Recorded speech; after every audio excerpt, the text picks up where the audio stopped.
Let me share a truth most people never see coming. The very gift that makes you unique can also become the weight that breaks you. If you've ever felt emotions too deeply, even those that weren't yours, you already know what I mean. This is the hidden burden of being an empath. It's beautiful to connect so deeply, but behind that beauty lies a truth few understand. Let's step into it. An empath experiences life in high definition. They don't just hear words, they feel their weight. They don't just see faces, they read what hides behind the smile. It sounds like a superpower, and in many ways it is. But imagine living in a world where every laugh, sigh, and unspoken pain is amplified inside you. Psychologists describe empaths as people with heightened sensitivity to emotional signals. Over time, you become a mirror for everyone else's wounds and lose track of which feelings are yours and which ones you've absorbed. Science shows many empaths have more active mirror neurons, the brain cells that help us resonate with others. This is why empaths can walk into a room and sense tension before a word is spoken. It isn't magic, it's neurobiology. Yet those same mirror neurons can drown you in an ocean of emotions you never asked for. You don't just witness pain, you embody it. And constantly carrying others' emotional weather makes you forget your own climate. Who are you when every day you're wearing someone else's sky? This is the first dark side of being an empath, the erosion of self. Boundaries fade.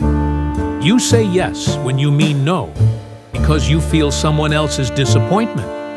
You forgive too quickly because their guilt feels heavier than your own hurt. You stay in harmful relationships not because you don't see the damage, but because their pain feels like betrayal if you leave. Paradoxically, while empaths are celebrated as healers and listeners, they're often the most unseen people. Others notice the light you offer, but rarely ask about the cost of keeping it burning. So you learn to smile while bleeding inside. Psychology calls this emotional labor, the invisible work of managing not just your own feelings, but also everyone else's. Empaths don't just do emotional labor, they live inside it. Chronic emotional overload can lead to stress, anxiety, fatigue, and insomnia. The body keeps the score when the soul is overloaded. Yet the very world that benefits from your sensitivity often dismisses it as weakness. You're too sensitive. Stop overthinking. Why do you care so much? Words like daggers that teach you to doubt your gift until you start silencing yourself. Believing caring deeply is a flaw. Sensitivity is not fragility, it's clarity. Another shadow of empathy is attraction. Sensitivity doesn't just draw those who need comfort. It attracts those who take advantage. Empaths become magnets for narcissists, manipulators, and energy drainers. With soft boundaries, compassion becomes a resource others exploit. Unless you draw firm lines, you risk becoming a reservoir drained by everyone's thirst. And sometimes, the shadow is self-created.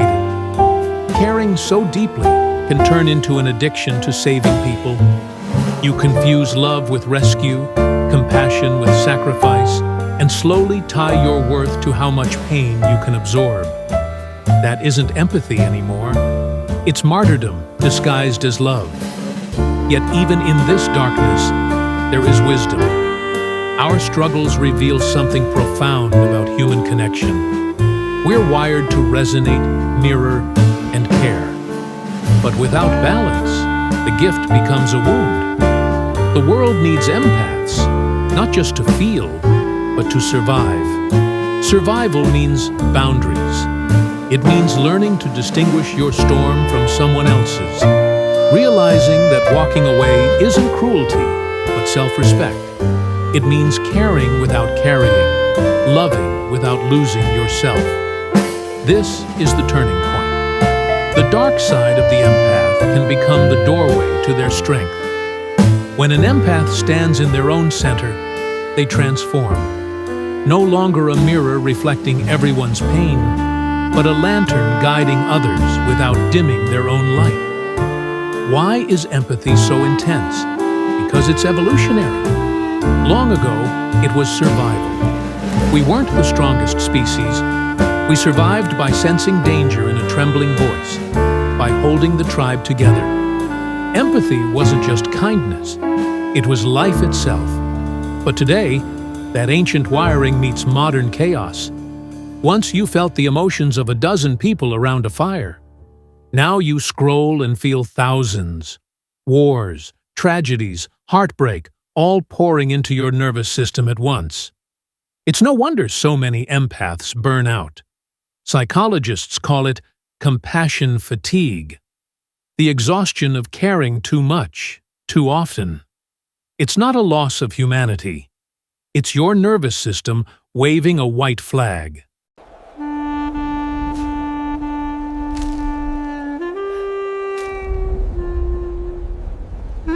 Many empaths also carry an unhealed origin. Childhoods where you had to be hyper-aware to stay safe teach your nervous system.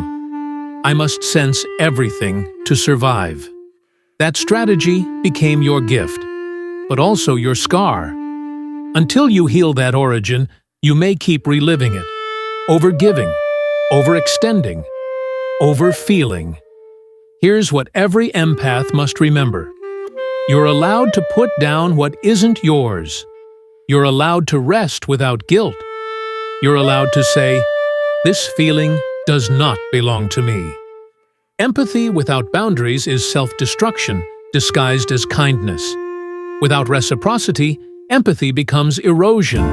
Resentment grows in the cracks. This doesn't make you bad, it makes you human. The path out isn't to feel less, but to feel wiser. To see that protecting your energy isn't selfishness, but strategy, and that your sensitivity is a compass, not a curse. But a compass only works when it's held steady.